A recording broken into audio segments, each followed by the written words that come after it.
participación en estas actividades. El día de hoy tengo el gusto de presentarles a la licenciada Milagros Adriana Acosta Chaparro Arrieta.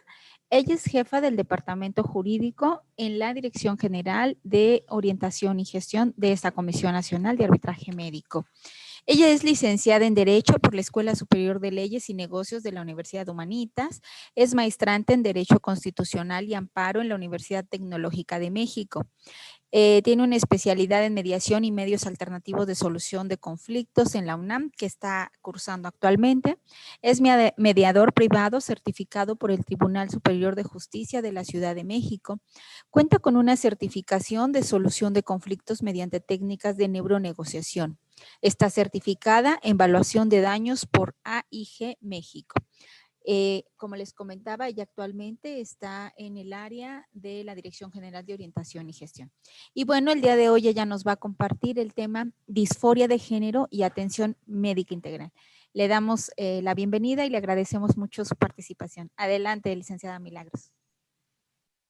Gracias, pues muy buen día a todos. El día de hoy vamos a hablar, como ya me hicieron favor de presentar el tema, es la disforia de género y atención médica integral. En cuanto a los servicios de atención médica, cómo se proporcionan, esto es un poco de lo que hemos ido trabajando. Como ya comentó la maestra Cintia, yo estoy adscrita a la Dirección General de Orientación y Gestión. Somos prácticamente el primer contacto con todas las inconformidades y orientaciones que presentan o cuando se acercan los usuarios de los servicios de atención médica, buscando un poco de camino en ese sentido.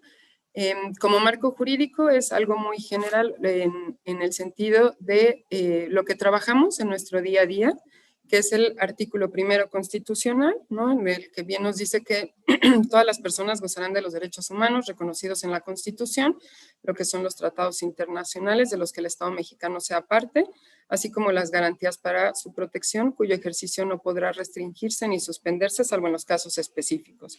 El artículo cuarto constitucional, que establece que todas las personas tienen derecho a la protección de la salud, también refiere que se definirán las bases y modalidades para el acceso a estos servicios de salud, establecerá las distintas concurrencias, tanto federales como las entidades federativas, y definirá un sistema de salud para el bienestar con el fin de garantizar la extensión progresiva, cuantitativa y cualitativa de los servicios de salud para una atención integral y gratuita, incluso para las personas que no cuentan con acceso a la seguridad social. El artículo 25 de la Declaración Universal de los Derechos Humanos, que contempla que toda persona tiene el derecho a un nivel de vida adecuado que le asegure, así como a su familia, la salud y el bienestar en cuanto a alimentación, vestido, vivienda, asistencia médica y servicios necesarios. El artículo 11 de la Declaración Americana de los Derechos y Deberes del Hombre, que habla también de lo que son todas las personas que tienen derecho a que su salud sea preservada por medidas sanitarias y sociales relativas a la alimentación también. Y obviamente, pues, la Ley General de Salud y un aspecto muy importante para el tema de hoy, que es la Ley para el Reconocimiento de las Personas LGBTI para la Ciudad de México. Esta ley es realmente muy nueva, si mal no recuerdo fue en el 2021, y que justamente entra en vigor con la idea justamente de reconocer en específico a lo que es esta comunidad. Como bien sabemos, la Comisión Nacional de Arbitraje Médico, su objeto es contribuir a resolver los conflictos que se suscitan entre las personas usuarias de los servicios médicos y los prestadores de estos servicios a través de los mecanismos alternos de solución de controversias, como son la conciliación y el arbitraje, y esto pues lo encontramos establecido en las atribuciones sustentadas en nuestro reglamento interno, que todas las inconformidades que llegan y que vemos, las vemos a través de la Dirección General de Orientación y Gestión, quienes al recibir, ya sea de manera personal, que venga la persona usuaria o los familiares, o que las manden por correo electrónico, teléfono, correspondencia, se hace un análisis del caso, es un análisis, podríamos decir, objetivo, porque como bien sabemos no entramos al fondo, es objetivo para poder determinar si, primero que nada, se encuentra la solicitud dentro de nuestras facultades y atribuciones, o para el caso de que no sea, cómo los vamos a orientar y a dónde los vamos a dirigir. En el caso de que la documentación o la persona usuaria solicite algo que vemos que sea susceptible de una gestión inmediata, que se puede atender alguna parte de su petición con atención médica, pues vemos esta posibilidad para poder trabajar, ¿no?, con una gestión inmediata, o si cubre los requisitos de procedibilidad y de admisibilidad contemplados también en nuestro reglamento, trabajar lo que es el inicio del trámite de la queja, ¿no? Como bien sabemos, la Dirección General de Orientación y Gestión, a través de sus consultores médicos y jurídicos, brindamos asesoría e información a los usuarios de los servicios médicos y a los prestadores de dichos servicios en cuanto a derechos y obligaciones, y atendemos lo que son las inconformidades que presentan los usuarios de los servicios médicos cuando consideran una irregularidad o que hay una posible irregularidad en la prestación de estos servicios o la negativa de los mismos. Como ya les comentaba, nosotros de manera objetiva resolvemos sobre la admisión de quejas, y una parte de nuestro trabajo muy importante que es orientar a los promoventes respecto de la instancia que corresponde para atender su trámite cuando es algo que se encuentra fuera de nuestras facultades y atribuciones, y si existe la posibilidad desde nuestro ámbito de competencia y conocimiento dirigirlos lo más posible, buscamos hacerlo. En cumplimiento con las atribuciones conferidas por el Decreto de Creación y el Reglamento Interno, la Dirección General de Orientación, con la finalidad de estar en posibilidad de brindar una atención y orientación necesaria para casos específicos y grupos vulnerables, se ha trabajado mucho con la implementación de protocolos de atención o contención cuando sabemos que hay una cuestión de una crisis, por ejemplo, psicológica, como ya lo hemos ido observando en los últimos quizá un año, más o menos año y medio. Hemos trabajado ya también con psicólogos en el área, lo cual nos ha ayudado mucho también para contener ciertas crisis. Estamos en constante capacitación y hay muchos casos que nos llegan de los cuales realmente desconocemos, entonces hemos buscado la manera de poder canalizar a las personas en situación de vulnerabilidad que requieren algún tipo de atención específica y poderlos dirigir hasta donde nos permite nuestro marco de actuación, y si es posible, pues acortarles como que el camino, ¿no? En este caso, todo lo que son personas en situación de vulnerabilidad es necesario trabajar de una forma más sensible en el proceso de atención, más en temas de salud, toda vez que por las mismas características de la condición se encuentran en una situación de desventaja y son personas que requieren atenderse de una forma no privilegiada, evidentemente, porque eso solo remarca ciertas cuestiones, pero sí tratar de ser lo más claros posibles, trabajar más desde un aspecto de buscar entender sus necesidades para justamente tratar de acortar las brechas originadas por la misma desigualdad estructural y que se puedan materializar los preceptos constitucionales en esquema de atención orientados a la no discriminación.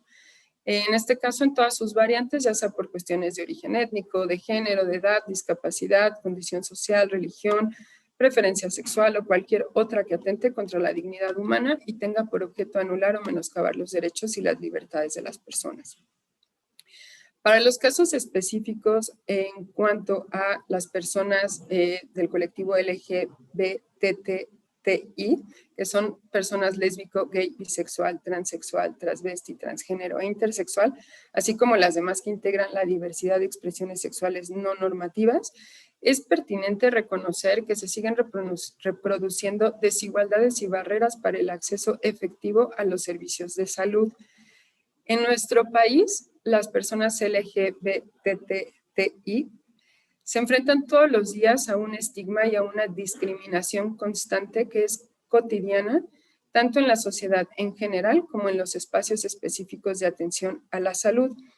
En este caso, es importante también conocer que a la Comisión de Arbitraje Médico, a la Comisión Nacional, y desde la Dirección General de Orientación y Gestión, en los últimos años nos han llegado más casos específicos en los que solicitan algún tipo de atención que por alguna razón, quizá no es que exista una negativa, sin embargo, sí hay cierto obstáculo para que puedan accesar. Entonces, hemos trabajado un poco más con la idea de ver qué podemos hacer dentro de nuestras facultades y atribuciones. Nos hemos ido informando poco a poco con la idea de poder canalizar todas estas inconformidades que nos llegan. Entonces, ahorita les voy a proporcionar lo que son un poquito de definiciones muy genéricas en cuanto a no médicas. Si los médicos quieren ahí hacer alguna aclaración, adelante, por favor. Es cuestiones como definiciones muy generales, ¿no? En este caso, lo que es la orientación sexual, que es independiente del sexo biológico y de la identidad de género. En este caso es muy importante entender que cuando se habla de diversidad sexual, se hace referencia a las diferentes formas de expresar el afecto, el erotismo, el deseo, las prácticas amorosas y sexuales entre las personas. Estas no se limitan a relaciones de pareja entre un hombre y una mujer, por lo que se incluye también la heterosexualidad, la homosexualidad y la bisexualidad. Esto es en un aspecto muy general, ¿no? El término diversidad sexual cuestiona la idea de que haya una única forma de ejercer la sexualidad y los afectos e incluso la forma de vincularse, haciendo visible la existencia de otras formas de expresarlos. Esto incluye también la idea de que la identidad de género de una persona puede ser independiente del sexo con el que nació y su orientación sexual. Lo que es en cuanto a género, es muy importante entender que el género son las ideas y los comportamientos que definen a las mujeres y a los hombres y lo que se espera socialmente de cada uno según la época y el lugar donde se vive.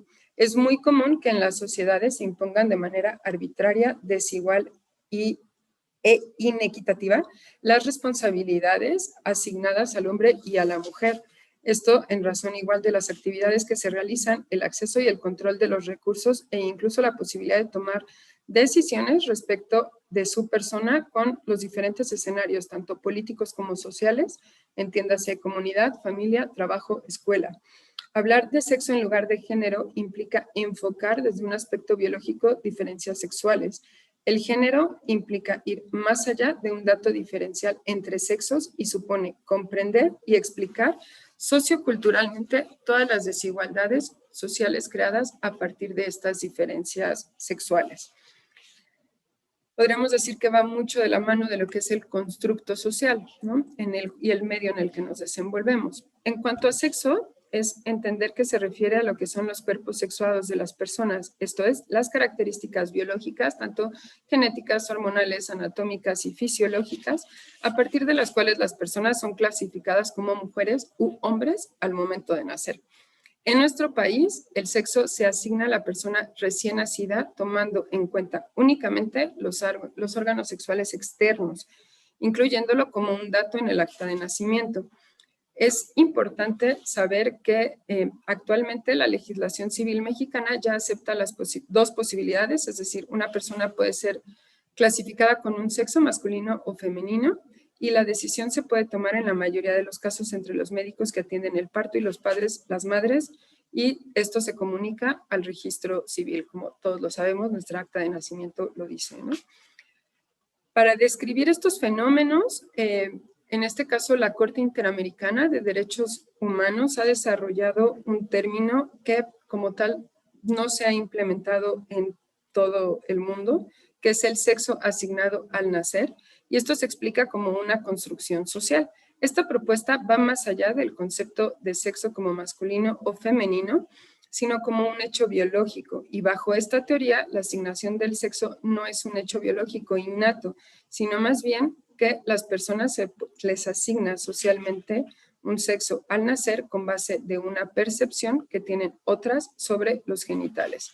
En este sentido, la categorización de un hombre o una mujer es un acto social, cultural e institucional y la mayoría de las personas pues son fácilmente clasificadas, pero algunas otras no se identifican con estas definiciones que pueden entenderse como poco flexibles de lo que significa mujer u hombre. Estos conceptos realmente son, podríamos decir, nuevos. Quizá ahorita haya más visibilidad. Se ha trabajado mucho ya en esto. En nuestro país todavía no aplica, que al momento de nacer se pueda señalar como de alguna otra forma, ¿no? Es muy importante entender lo que es la identidad de género, que podríamos definirla como la vivencia interna e individual del género, tal y como cada persona la percibe y experimenta. Esto es desde una interiorización, la cual puede corresponder o no con el sexo asignado al momento del nacimiento, incluyendo las vivencias personales y del cuerpo que podrían o no involucrar posteriormente una modificación de la apariencia o de la función corporal a través de tratamientos médicos o quirúrgicos, hormonales o de otra índole.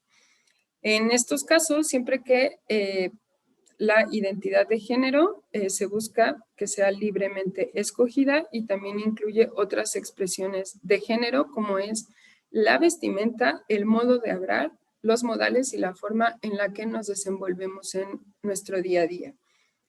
Por lo que respecta a la expresión de género, se define como una manifestación externa del género de una persona. Esto es la noción de aquello que constituye las normas tanto masculinas como femeninas consideradas correctas. La expresión de género es independiente del sexo biológico, de la identidad de género e incluso de la orientación sexual. Por lo que respecta a la orientación sexual, es la capacidad de cada persona de sentir una atracción emocional, afectiva, sexual, física por otra persona. Comúnmente se consideran las siguientes categorías. En este caso, entendemos la orientación sexual como puede ser una bisexualidad, que es sentir atracción emocional, física, afectiva y sexual por otras personas, ya sean hombres o mujeres, independientemente de su sexo o género. Heterosexualidad, sentir una atracción emocional, afectiva, sexual por personas de sexo o género distinto al propio. Y homosexualidad, que es sentir una atracción emocional, afectiva y sexual por personas del mismo sexo o género. Esta categoría incluye lo que las personas que se identifican como gays y lesbianas. Cuando se habla de una diversidad sexual, se hace referencia a las diferentes formas de expresar el afecto, el erotismo, las prácticas amorosas y sexuales, ¿no?, entre las personas. Este grupo, como lo comentaba al principio, se identifica con el acrónimo LGBTI y a la hora de expresarlo como tal, reconociendo todas las identidades, podríamos decir también TTI, y se le puede poner también un signo de más, como para todo lo que todavía no está reconocido, ¿no? El LGBTI es un acrónimo que se usa como término colectivo para referirse a las personas lesbianas, gays, bisexuales, trans. El término trans se refiere también a transvestis, transexuales y transgénero e intersexuales. Vamos a definiciones también como que muy generales. Se entiende por lesbiana una mujer que se relaciona erótico, afectiva, amorosa, vitalmente con mujeres. Se utiliza como sinónimo de la identidad de las mujeres homosexuales, y es una construcción identitaria y resulta también una manera de autodeterminación. En este caso, gay se entiende como expresión alternativa a homosexual, que se refiere por su contenido político y uso popular. Se utiliza como sinónimo de identidad de los hombres homosexuales, aunque algunas mujeres también lo utilizan. Es una construcción identitaria y resulta también una manera de autodeterminación. Por bisexualidad es entender la atracción igual erótico-afectiva de manera de autodefinición que se dirige hacia hombres y mujeres por igual, y esto no implica que sea con la misma intensidad al mismo tiempo o de manera indiscriminada. En cuanto a transvesti, es una persona transvesti es aquella que expresa su identidad de género, ya sea de manera permanente o transitoria, mediante la utilización de prendas de vestir y actitudes del género opuesto que social y culturalmente se asigna a su sexo biológico. Esto puede incluir o no la modificación del cuerpo a través de tratamientos ya sea hormonales o quirúrgicos. Transexual es la condición humana por la que una persona, habiendo nacido con un sexo biológico determinado, tiene una identidad de género o sexo psicológico distinta a la que corresponde.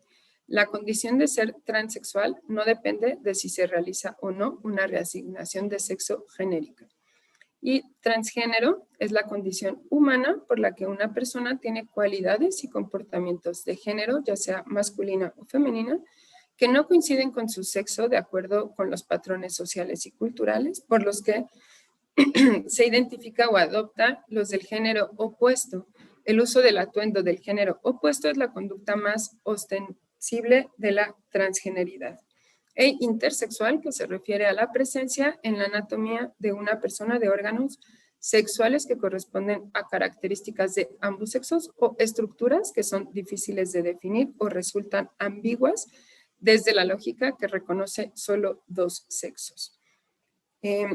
También es muy importante, que no lo puse, pero señalar que en el acrónimo, de una forma como más sencilla, cuando se pone lo que les comentaba, LGBTI y un signo de más, se refiere a la Q, que corresponde a queer, o un término sombrilla que nombra todas las identidades y orientaciones que no son heterosexuales o cisgénero, y es una forma como de contemplar de contemplar todo aquello que todavía no está, por así decirlo, etiquetado, ¿no? O que todavía no conocemos.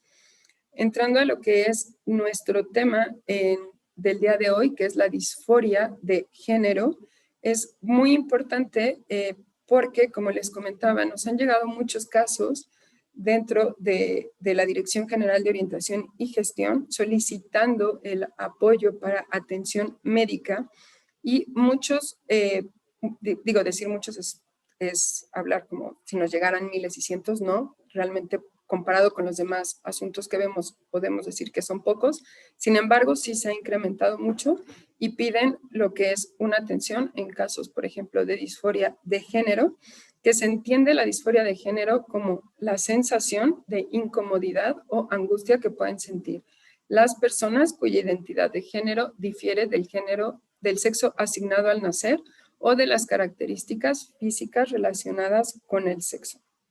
Etimológicamente, disforia es lo opuesto a una euforia, que es una emoción de desagrado. En el caso específico de personas transgénero y con identidad diversa de género, pueden presentar disforia de género en algún momento de sus vidas, pueden presentarla siempre o pueden no presentarla. Sin embargo, algunas personas transgénero y con identidad diversa de género se sienten a gusto con su cuerpo y pueden requerir también en algún momento o no algún tipo de intervención médica. Cuando hablamos de intervención médica, contempla lo que son sustituciones hormonales o alguna posibilidad quirúrgica. Podríamos decir que disforia de género como diagnóstico se crea para ayudar a las personas que la padecen a tener acceso a los servicios de atención médica y gozar incluso de sus derechos básicos. Esto es muy importante porque para poder acceder incluso a los servicios de atención médica y buscar un tratamiento de, terapia hormonal o en el caso de alguna cirugía, debe de haber sí o sí lo que es un diagnóstico de disforia de género que únicamente pueden diagnosticar los médicos, en este caso psiquiatras, y tiene que haber una atención médica integral, ¿no? Es muy importante, aquí hago mucho la aclaración y me gusta siempre como resaltarlo un poco.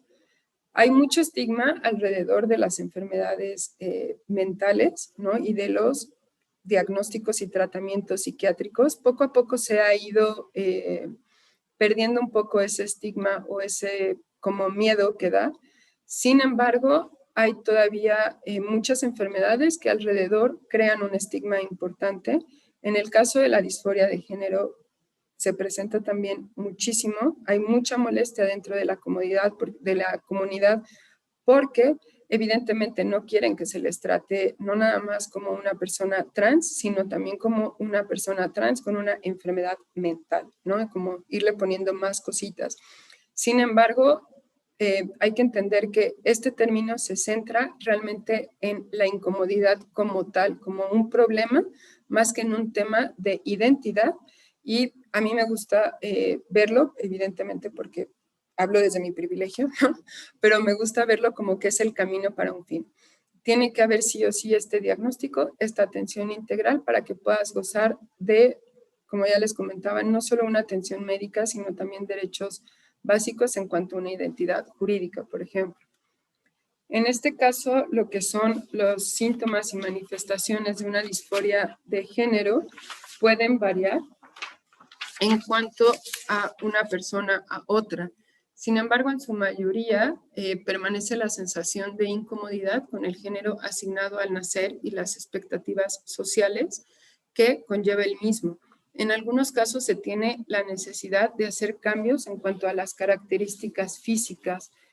Para este tipo de cuestiones ya muy específicas, cuando quiere haber una modificación física, como comentaba antes, sí requiere haber lo que es este diagnóstico, porque aparte hay que cubrir ciertos protocolos de atención que son muy específicos. La experiencia de la disforia de género es única para cada individuo y es el camino hacia un bienestar que implicará un conjunto personalizado de estrategias y tratamientos. Es muy importante que las personas que presentan disforia de género cuenten con una red de apoyo. Esto también puede ser un obstáculo en el camino, en el día a día, porque sabemos que en su mayoría pues hay un sesgo, ¿no? Hay una discriminación y que muchas veces viene o nace desde una costumbre y desde un desconocimiento, ¿no? Entonces, es muy importante que se cuente con una red de apoyo y existen muchos lugares en los cuales se pueden acercar, ¿no? Para poder contar con este tipo de apoyos. Para los casos de transición de género se requiere una atención médica integral, pues esta transición, como comentaba, puede incluir una terapia hormonal, cirugía de afirmación de género o cambios en la expresión de género. Esto ya habla de temas completamente, ahora sí que nos rebasan, por así decirlo. Digo, yo no soy médico, si los médicos en algún punto nos quieren apoyar, también estaría buenísimo, porque requieren una atención médica integral. No es tan fácil como decir, bueno, vas por una sustitución hormonal, ¿no? No es como algo que pueda uno, bueno, sí, obviamente hay como una automedicación, existe, pero no es lo correcto, no es lo adecuado, no es lo indicado. Tiene que haber un acompañamiento tanto médico como psicológico, psiquiátrico incluso, para que todos estos cambios puedan llevarse de la mejor manera.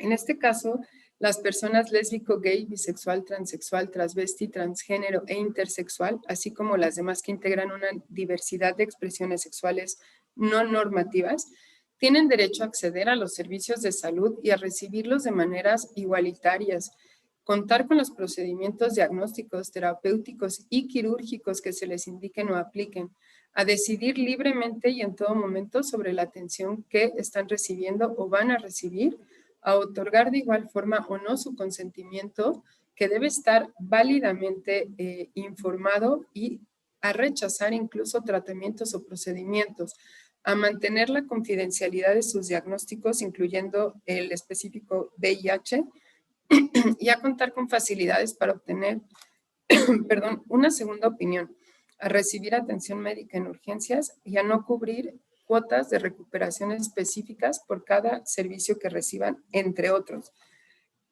Quizá nosotros al leer esto y más trabajando en nuestro día a día con pacientes, personas usuarias de los servicios médicos o con prestadores de los servicios de atención médica, esto nos parece como justo los derechos que tenemos todos, ¿no? Es nuestro día a día. Sin embargo, el que haya un reconocimiento para las personas LGBTIQ+, es necesario, ¿no? El verbalizarlo, el reconocerlo, es justamente el hecho de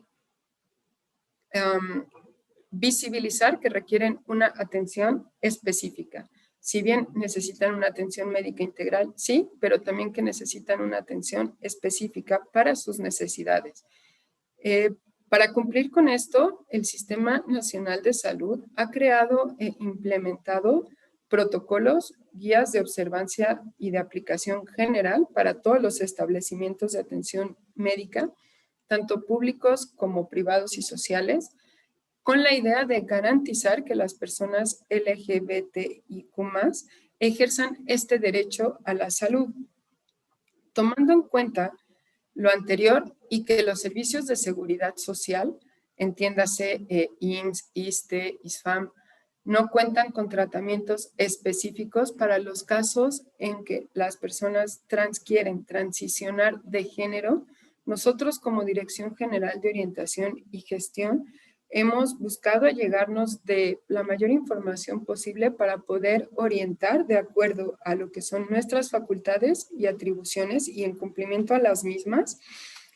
Buscamos orientar a estas personas usuarias para que puedan acudir a diferentes centros o unidades donde pueden recibir una atención completa, integral, para las cuestiones específicas.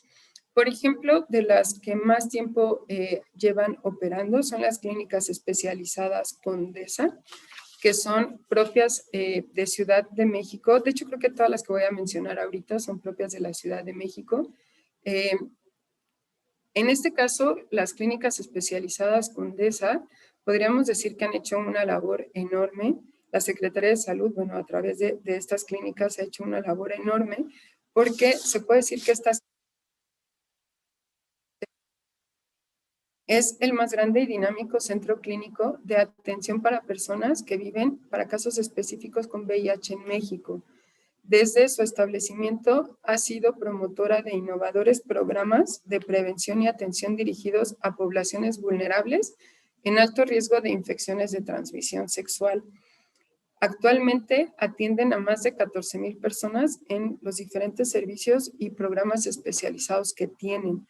Trabajan todo el tiempo con víctimas de violencia, personas migrantes, personas en situación de calle, usuarios incluso de drogas, y buscan mitigar justamente o reducir todos los daños. Estos programas que se han implementado, la verdad es que han ayudado muchísimo para mitigar ciertos riesgos a la salud de este tipo de personas y poblaciones, y que en condiciones de completa desventaja tienen este acceso, que es muy importante. También ya existe la unidad de atención a la diversidad sexual, que proporciona un acompañamiento y atención integral en temas de salud mental y salud física. También apoyan en cuanto a asesoría jurídica y forman redes de apoyo. Esta unidad es muy nueva también y tiene como objeto brindar atención y orientación para la diversidad sexual y de género, que se lleva a cabo a través de la UNADIS, que es la Unidad de Atención a la Diversidad Sexual. Es un espacio seguro que proporciona atención social directa a quienes se encuentran en circunstancias de vulnerabilidad debido a su orientación sexual, identidad y o expresión de género. Proporcionan acompañamiento y atención integral en cuanto a salud psicoemocional, la asesoría jurídica, identificación y la formación de las redes de apoyo. El objetivo es proporcionar esta información, orientar y que se canalicen también a los servicios, especialmente que puedan estar diseñados para mitigar una condición de vulnerabilidad y desventaja social en las personas de la diversidad sexual y de género de Ciudad de México. Proporcionan incluso, que esto me parece también muy interesante, lo que es la orientación y el acompañamiento sobre el procedimiento administrativo de reconocimiento de identidad de género para personas mayores de edad y para personas adolescentes. Este acompañamiento lo brindan hasta que se concluye el trámite de cambio de identidad correspondiente en el acta de nacimiento en cuanto al registro civil. Y también está la unidad de salud integral para personas trans, el USIP, que también es nuevo, se inaugura en 2021, es muy reciente, lleva 3 años operando, con el propósito de contribuir a la promoción, atención e inclusión de la población trans en los servicios de salud pública de la Ciudad de México, y sobre todo dando y funcionando como respuesta a los tratados internacionales en materia de derechos humanos para las personas trans con una perspectiva comunitaria mediante intervenciones médicas de diagnóstico, tratamiento, prevención, que ofrece muchos servicios. Creo que es para los casos que nos llegan, puede ser como una luz en sus caminos, porque apoyan con todos los temas de salud mental en cuanto a paidopsiquiatría, psiquiatría, psicoterapia, psicoeducación, acompañamiento individual personalizado en los procesos de autorreconocimiento y autoidentificación, seguimiento subsecuente para los casos en los que hay una transición específica o de tratamiento de terapia hormonal. Y algo también que es muy bonito, me parece, es el apoyo que dan a las familias y todo lo que hay en el entorno de una persona trans, ¿no? Porque si bien ellos están atravesando por esta transición, el que ellos puedan estar acompañados con sus familias es muy importante, y como familias es muy importante también que conozcamos qué es lo que está pasando, qué es lo que están interiorizando y buscan exteriorizar. Entonces, en los casos en los que saben que no hay un acompañamiento o una red de apoyo, ellos trabajan incluso con redes de apoyo como de par en par, ¿no? Para que puedan contar las personas trans con un acompañamiento. Tienen una asesoría médica personalizada, tienen consulta médica general, trabajan también con endocrinólogos pediátricos, y tienen también tanto el apoyo para terapias hormonales de afirmación de género, y si es necesario derivan también a hospitales de segundo y tercer nivel. Tienen obviamente atención especializada, nutrición, trabajo social, servicios auxiliares de diagnóstico, ¿no? Laboratorios, y trabajan, lo que ya comentaba, con la salud comunitaria y promoción de la salud, que es el acompañamiento, la consejería y asesoría desde las primeras visitas a la unidad, grupos de acompañamiento de pares, como son hombres trans o mujeres trans, cuando ya hay una transición y un reconocimiento, y para todo el colectivo, ¿no? Personas no binarias, en los casos de adolescentes, apoyo para familias, y también pues participan con la comunidad, con lo que son actividades culturales, recreativas, buscando justamente difundir información. En este caso, para los casos específicos en los que se busca una transición de género y un tratamiento ya quirúrgico, las personas usuarias de los servicios de atención médica deberán cubrir protocolos muy específicos de atención médica multidisciplinaria y cubrir ciertos requisitos para ver si son o no candidatos a estos tratamientos. Un ejemplo también como muy general es una evaluación inicial que corresponde en cuanto a salud mental, que se basa en el Manual de Diagnóstico y Estadístico de los Trastornos Mentales, DSM-5 por sus siglas en inglés, y en normas de atención para la salud de transexuales, transgénero y no conformes con su género. Estos protocolos se hacen en cuanto a los casos específicos para tratamientos hormonales o algún proceso quirúrgico, y es donde requiere definirse y diagnosticarse que hay una disforia de género para poder contemplar y poder ser candidatos. Todavía eso no quiere decir, el que haya un diagnóstico no quiere decir que son ya susceptibles a este tipo de tratamientos o de procedimientos quirúrgicos. En estas evaluaciones se ven diferentes aspectos como el desarrollo sexual, la presencia de disforia de género, la intensidad de la misma y lo que son las diferentes adaptaciones sociales y físicas acordes con el género que se identifica, la experiencia en cuanto a la vida real y las expectativas con respecto al tratamiento y la esfera social.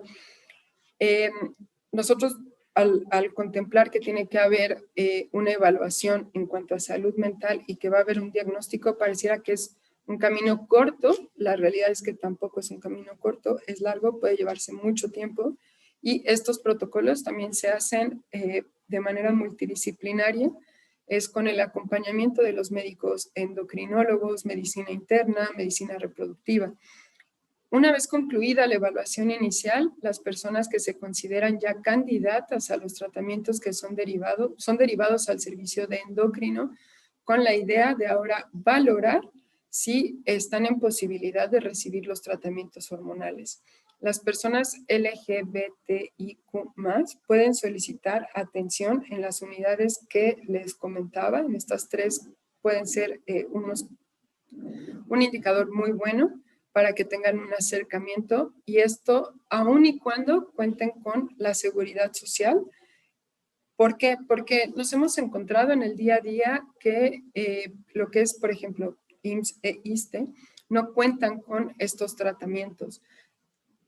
Se han acercado personas con la idea de solicitar que los canalicen a endocrinología y puedan contar con el tratamiento hormonal, y muchas veces consideran que la negativa de esta atención es en condición de su orientación, y por desgracia no es así. Realmente no se cuenta con esta atención médica. Por lo mismo, buscamos nosotros referirlos a estas unidades para que puedan contar con la atención médica, la atención psicológica, informativa, el acompañamiento, consejería, todo con la idea de que puedan acceder. Hago la mención de que aunque cuenten con seguridad social, porque al no contar con este tipo de tratamientos y la atención que se requiere, pueden acceder a los hospitales propios de Secretaría de Salud, si bien a lo mejor no a una atención gratuita, no a lo que es gratuidad. Eso ya lo definirá cada uno de los hospitales y las instituciones como corresponda, pero pueden contar con esta atención, aunque sean beneficiarios de IMSS, ISSSTE, ISFAM, ¿no? Como conclusión, yo podría decir, en cuanto a esta información, que si bien es cierto que las personas LGBTIQ+ viven hoy de una manera más visible, con mayor participación pública y social, también es un trabajo de todos los días al que ellos se enfrentan, ¿no? Buscando eliminar obstáculos y barreras, brechas tanto de estigma como de discriminación que imposibilitan que cuenten con los accesos a los derechos básicos. Es por ello que se vuelve súper indispensable y urgente crear y promover acciones y mecanismos que puedan garantizar el acceso a los servicios de atención médica integral y que puedan hacer valer todos sus derechos. Esto porque, como les comentaba en un principio, a nosotros, cuando nos llegan casos muy específicos, por desgracia, todo el estigma que ya viene como acumulado, ¿no? Alrededor a lo mejor de una mujer trans, un hombre trans, el que hay una negativa de atención porque IMSS, ISSSTE específicamente no cuenten con un tratamiento, se me ocurre ahorita, hormonal, ellos pueden entenderlo como una negativa directa en razón de su condición, y no es así, ¿no? Entonces, creo que nos hace falta trabajar mucho en este tipo de temas, conocer un poquito más. La verdad es que para nosotros ha sido como un ir aprendiendo todos los días. Desconocemos mucho de lo que son las políticas, en este caso públicas, propias incluso de los institutos, de los hospitales. Hemos tenido que ir buscando cuáles son los hospitales que pueden realizar algún tipo de cirugía de asignación o reasignación de género, en aras de poder orientar a las personas que requieren algún tipo de atención. Y para nosotros ha sido, incluso en lo personal, como muy enriquecedor entenderlo, ¿no? Evidentemente son temas como muy complejos, por lo mismo de que conocemos muy poco, y que hay temas muy específicos. Aquí yo lo aterricé realmente en cuanto a, podríamos entenderlo personas que requieren una atención médica, ¿no? ¿Qué es lo que se busca? Buscan atención, sí, que se les puede proporcionar y, por ejemplo, no mencioné mucho lo que son las infancias y las adolescencias trans, porque también son temas ya como muy específicos que requieren un estudio súper avanzado también y que por temas incluso de, no sé, todavía en México, en estricta teoría, no debe de aplicar una cirugía plástica por un tema de estética en menores, entonces sabemos que se hace, no es lo correcto, pero en los casos de que haya una infancia trans o una adolescencia trans, requieren una atención muy específica y el acompañamiento de los padres en todo momento. Y prácticamente eso sería hasta aquí del tema. Les agradezco y no sé si tengan algún comentario. Pues muchas gracias, Milagros. Como siempre, tus presentaciones son muy enriquecedoras. La verdad es que son temas, es un tema muy complejo. Y mencionaste, son dos temas muy complejos, uno lo de los adultos y otro el de los menores.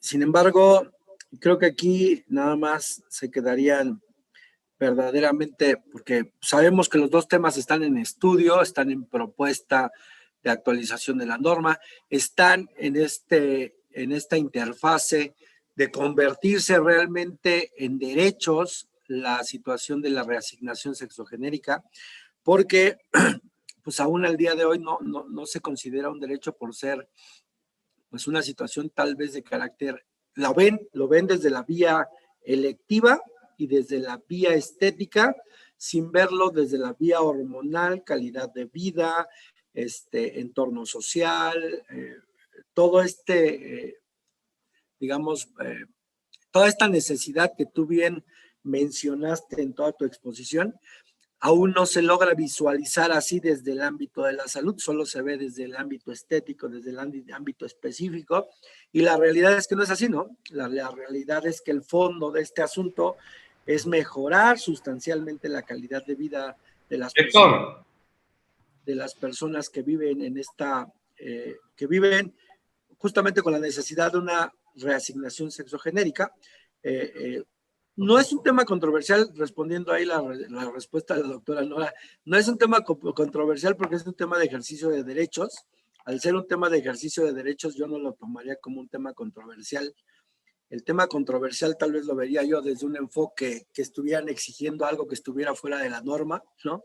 Y la realidad es que no están exigiendo nada fuera de la norma, están exigiendo tratamientos específicos, están exigiendo pues realmente una calidad de vida, están exigiendo una mejora continua y una visibilización de el gobierno o visibilización y acceso a los servicios de salud acorde a su estado físico de salud, ¿no? Y a su estado incluso mental y emocional de salud, ¿no? Entonces, es un tema sumamente enriquecedor, es un tema que seguramente en estos próximos años, porque aparte ya la Suprema Corte se ha pronunciado ampliamente sobre este esquema de derechos, se ha pronunciado desde la vía individual en aquellas personas que se han acercado o han tenido este acceso al Poder Judicial a través del amparo. Por eso se han emitido criterios individuales en los que se ha permitido el acceso a la salud de las personas trans, pero no se ha emitido todavía un criterio generalizado o un criterio necesario, ¿no? Yo recuerdo hace aproximadamente 8 años, 10 años, cuando se estaba impulsando todo el tema de la reconstrucción mamaria, que justamente por el tema de cáncer, que justamente lo veían como algo estético, ¿no? Una de las negativas siempre del Congreso de la Unión, cuando en ese entonces lo discutíamos allá, era, no, es que es un tema estético. No es un tema estético, es un tema de calidad de vida y es un tema de restablecimiento de ciertas situaciones de salud personal. Entonces, ¿qué nos dice la salud? Que para la salud uno de los componentes es alcanzar la satisfacción de esta salud. ¿Cómo se alcanza? Pues cuando obtienes todo lo necesario e indispensable para vivir correctamente, ¿no? Entonces, estos son principios de derechos humanos, son principios muy, muy puntuales que, como les comento, se han alcanzado a través de criterios individualizados, amparos individualizados, pero que tarde o temprano se van a convertir en derechos universales y generales que tienen que proteger a las minorías, ¿no? Digo minorías porque realmente al día de hoy tenemos tampoco una estadística de cuántas personas trans quisieran transitar hacia este mundo de las integral o de la reasignación integral sexogenérica, ¿no? Es un tema muy importante que seguramente se va a retomar en el próximo gobierno, seguramente se va a retomar a nivel IMSS, a nivel ISSSTE, a nivel sector salud. Yo creo que es un tema que va a contribuir mucho a la protección de datos. Y muchas gracias por la participación. Gracias, licenciado. Bien, tenemos algunos comentarios ya en el chat. Nos dice primero Nora Villa. Un gran tema, controversial y lleno de estereotipos, complicado para la población LGBTQ+, cuando, por ejemplo, existen grupos políticos que están a favor de las terapias de reconversión, dejando de lado sus derechos humanos. También nos dice ella misma, falta mucho por hacer, desde incluirles específicamente dentro de la Constitución, como el que las comunidades médicas conozcan y apliquen el protocolo médico para la atención de la población trans, pero sí ni siquiera aplican la norma del expediente clínico. Bueno, hay muchas felicitaciones. Respecto de ese punto, Sin, yo creo que ahí a veces nos enfrascamos mucho en que la norma jurídica mencione específicamente a la persona. La realidad es que no, la norma jurídica es general y la norma jurídica te habla de personas. Personas son todos, incluyendo las minorías, ¿no? Entonces creo que a veces nos confundimos en que es obligatoria una reforma legal constitucional para exigir un derecho. No, la Constitución habla de personas y dice, las personas tienen los siguientes derechos. Y uno de los derechos es el que establece el cuarto constitucional, ¿no? La realidad es que más bien tenemos que cambiar la forma de hacer política pública. La política pública hoy en día, al menos en materia de salud, está enfocada solo en dos universos, mujer y hombre, y niño. Está enfocada justamente a criterios etarios, está enfocada justamente a criterios de sexo y criterios específicos. La realidad es que tenemos que cambiar para que sea una salud universal y verlo como una salud universal y necesaria para todos, en todos los enfoques y en todas las necesidades, ¿no? Sí, yo creo que aquí un gran avance para al menos Ciudad de México es que ya exista esta ley de reconocimiento, porque justo, si bien es cierto, todo es desde un aspecto como muy general, el ir dando estos pequeños pasos de un reconocimiento es muy importante y que a veces va más allá de la norma, ¿no? Va en nuestro día a día, en nuestro actuar todos los días, como persona, como servidor público, ahora sí que en todos nuestros roles, ¿no? En el día a día, ir reconociendo justo que hay una minoría y qué es lo que podemos hacer como nosotros. Comentaban ahorita haciendo el comparativo del expediente clínico. Pues sí, digo, todos sabemos cuál es nuestro trabajo, ver si se hace o no se hace ya es una cuestión individual, pero creo que hemos avanzado mucho, es un camino muy largo, pero pues va poco a poquito. Esperemos que así siga. Gracias, licenciada Milagros. Tenemos otros comentarios también en el chat. Como le comentaba, hay muchas felicitaciones por la presentación. Dice, excelente tema de gran importancia, permitir una mejor calidad de vida. Aura Morales nos dice, gracias por traer el tema a la mesa, sensibilizar en esta información. Es importante, todas y todos tenemos que tener garantizados nuestros derechos y que ninguna cuestión de salud, preferencia, orientación afecte los mismos. Saludos. También María Eugenia Romero nos dice, muchas gracias, excelente exposición respecto de un tema complejo de reconocimiento de derechos y respeto a la dignidad de las personas, así como el deber del Estado de garantizar el ejercicio de los derechos. Felicidades. Obviamente, bueno, pues son los comentarios que hasta el momento. No sé si de parte de los asistentes hay alguien que quiera participar en este momento.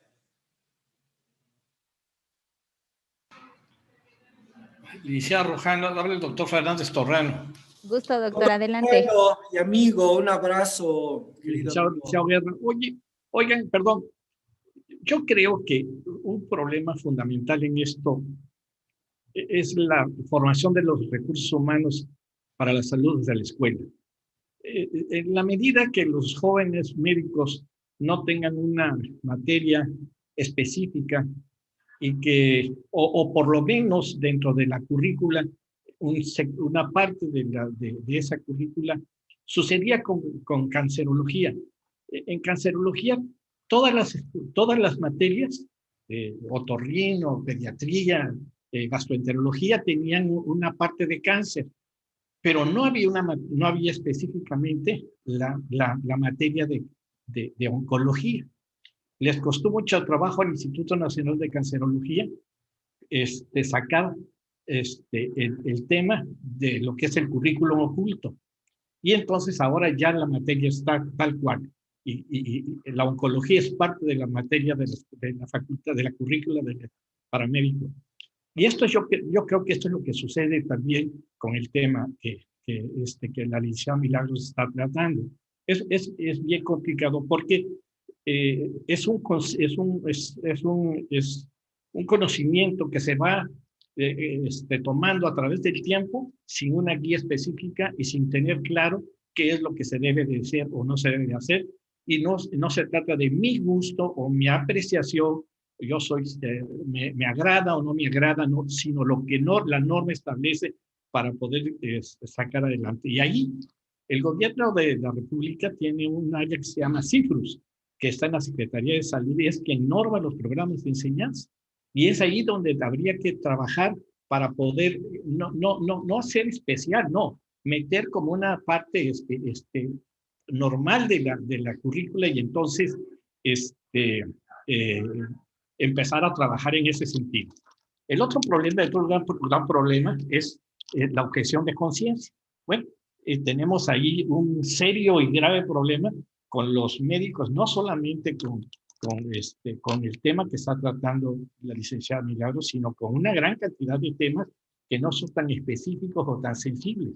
Y entonces, pero hay médicos que no entienden el asunto y no van y es difícil acceder a conceptos que se tienen que dar.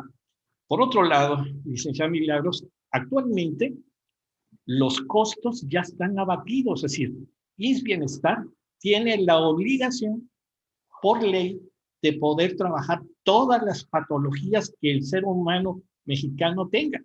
Ya no se trata de que el problema es si yo no estoy formado dentro de esa especialidad, o si yo no he tenido el tiempo todavía porque IMSS Bienestar está amaneciendo.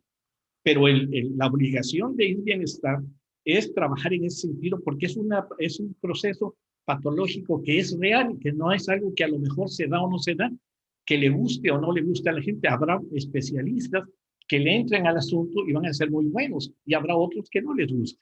Pero ese es otro problema secundario. De tal manera que ya no es un problema de dinero, es un problema de educación y es un problema de que los médicos tengan una estructura mental abierta de acuerdo a los tiempos que estamos viviendo sin el mínimo reparo. Esa sería mi opinión, profesor Guerra, licenciada Milagros. Sí. No, muchas gracias por la contribución, amigo, y yo me gustaría complementar ahí, qué bueno que tocaste 3 puntos tan importantes respecto a los CIFRUS. Mira, los CIFRUS, de hecho es un tema que voy a poner en la mesa del CEMAM, porque justamente el tema de las recomendaciones sobre la vida profesional, al menos el tema de la estética que vamos a ver, no solo se ve a nivel de las CIFRUS. Las CIFRUS, acuérdate que se encuentra fragmentada en los estados. Las secretarías de salud forman sus propias áreas que complementan a las CIFRUS a través de sus comités estatales, ¿no? O sus comisiones estatales, ¿no? Entonces, las CIFRUS, si bien es a nivel nacional y la representante ahí o el representante titular es la DGCES a través del doctor Ceja, a nivel estado, todos o todas debemos participar en contribuir en que las secretarías impulsen a través de esta comisión que es intersecretarial, interdependencial, que impulsen la mejora de procesos, porque lo sabemos que desde la Constitución política el tema de profesiones está fragmentado a los estados, ¿no? No es un tema centralizado, es un tema en el que se constituyen organismos estatales que son los que regulan estas profesiones a nivel estatal. Por eso tenemos la gran problemática. Es un tema que se tiene que centralizar obligadamente. No debe existir la posibilidad de que hoy en Nuevo León se llame medicina reconstructiva y facial, y mañana en Tabasco se llame reconstrucción de cara y buena técnica, no sé, ¿no? Entonces, se debe centralizar, se debe constituir un solo padrón de profesiones, al menos en el área de la salud, un solo padrón de profesiones que reúna las características de los planes de estudios generalizados. No podemos permitir que las universidades hoy se quieran inventar una nueva especialidad y que quieran llamarle hoy ginecología estética para cuando hacen todas estas cirugías de reconversión, y que mañana le quieran llamar, no sé, ¿no? Reconversión sexogenérica. Y entonces cambia el plan y cambia el contexto. Entonces, es un tema que debe tomar en cuenta la Dirección General de Profesiones, evidentemente. Lamentablemente, pues no tenemos competencia directa como CEMAM ni como Secretaría de Salud para poderle recomendar a la Dirección General de Profesiones que haga o deje de hacer lo que está en sus facultades y obligaciones, pero creo que es un tema que debe tomar en cuenta tanto a nivel nacional la Dirección General de Profesiones como todas las comisiones estatales que se crean por mandato del artículo de la ley reglamentaria del artículo 5º constitucional, ¿no? Porque al final del día todos estamos involucrados en la creación, ¿no? Y si haces un padrón único de profesiones, ya no vas a poder hoy inventarte una licenciatura en Veracruz, como pasó con la medicina estética, ni vas a poderte inventar otra en Mexicali, ¿no? Se va a llamar exactamente igual. La de Veracruz se va a llamar igual que la de Mexicali. ¿Para qué? Para poder hacer equivalencias en las propias entidades de estas intervenciones quirúrgicas que se realizan, ¿no? Y que podamos nosotros como comisiones estatales que evaluamos el ejercicio profesional en la materia de la salud, podamos tener un documento que diga, a ver, te escapaste de tus capacidades, porque aquí dice que nada más estabas hasta aquí limitado y tú hiciste esto, esto y esto, ¿no? Entonces es muy importante. El otro tema que tocaste también muy importante tiene que ver con este ejercicio de derechos y que a veces se da en la objeción de conciencia, ¿no?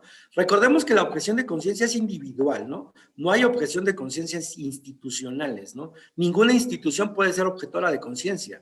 Todas las instituciones públicas debemos garantizar el derecho a la salud y no escudarnos en la objeción de conciencia, porque somos garantes del derecho a la salud, ¿no? Entonces, si puede ser que dentro de mi personal tenga un objetor de conciencia, pero obligadamente como institución debo buscar quién dentro de mi área no es objetor de conciencia y puede garantizar el derecho, ¿no? Entonces, ese es otro tema. Y otro tema también muy importante y que tal vez no debemos dejar pasar, es que se piensa que si incrustamos este tema de la reasignación sexogenérica o abrimos la posibilidad de que la comunidad trans tenga una atención especializada, individualizada, tendríamos que crear consultorios para ellos. No, la verdad es que no es crear nueva infraestructura, simplemente es rediseñar nuestra infraestructura que tenemos para poderles dar espacios dignos y privados donde los puedas atender, ¿no? Si es una persona trans hacia la vía de la masculinidad, lo puedas atender en el área de hombres. Si es una persona trans en la vía de la reasignación hacia mujeres, lo puedes atender en el pabellón de mujeres. Eso no cambia la infraestructura. Y están peleados tal vez con esa idea de que tienen que cambiar la infraestructura. La realidad es que no es cierto, ¿no? Yo lo veía cuando tuvimos que defender en el Instituto Nacional de Enfermedades Respiratorias el tema famoso del pabellón de enfermos con VIH, que cuando tuvimos que hablar con los ministros en la Suprema Corte de Justicia, uno de los puntos importantes fue que le decíamos, es que nosotros no tenemos problema, porque yo te puedo atender en un pabellón individualizado sin necesidad de que ese pabellón se tenga que llamar pabellón de VIH. Simplemente con que cuente con las garantías, la zona cero, que cuente con todo este tema de protección obvia, ventiladores, ventilación, ventiladores cruzados, toda esta gama que necesita la persona que vive con esta enfermedad. Con eso yo te garantizo el derecho, pero no es necesario que yo tenga que crear una nueva área dentro del instituto para atenderte, porque entonces me vas a obligar a que tenga que hacer ahora un área especializada para atender a toda la gama intersexual que pueda existir, no solo los trans.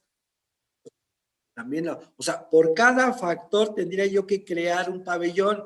Eso no es así, porque nos regresamos al principio que establece la Constitución. La Constitución es universal y habla de personas, ¿no? Como los atiendan, esa es política pública interna, pero la generalidad es personas, ¿no?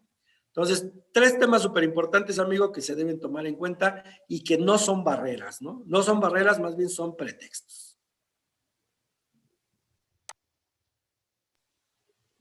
Gracias, licenciado. Gracias, doctor Torrano, también por sus aportaciones. Hay aquí otros comentarios en el chat. Dice Isabel Monge, gracias, licenciada Milagros. Un tema que debe permanecer desde la mesa. Como personas servidoras públicas sería importante, inclusive en el lenguaje cotidiano, mantener la no discriminación para con ello abrir el espacio a todas, todos y todes. Dice, yo estoy muy contenta de la COCAM, que se reconozcan los derechos de todas las personas. No hay que olvidar que nuestra obligación como funcionarias y funcionarios públicos debe ser cumplir con los derechos humanos de todas, todos y todes.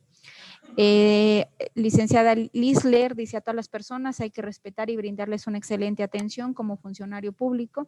Al final, todos son personas dignas y humanas. El respeto siempre debe brindarse. Excelente ponencia y tema muy interesante. Y bueno, es verdad, muy interesante tema, siempre se tiene que garantizar los derechos. Son los comentarios que hay el día de hoy. No sé si haya algún otro comentario, alguna otra intervención que quieran realizar alguno de los asistentes el día de hoy.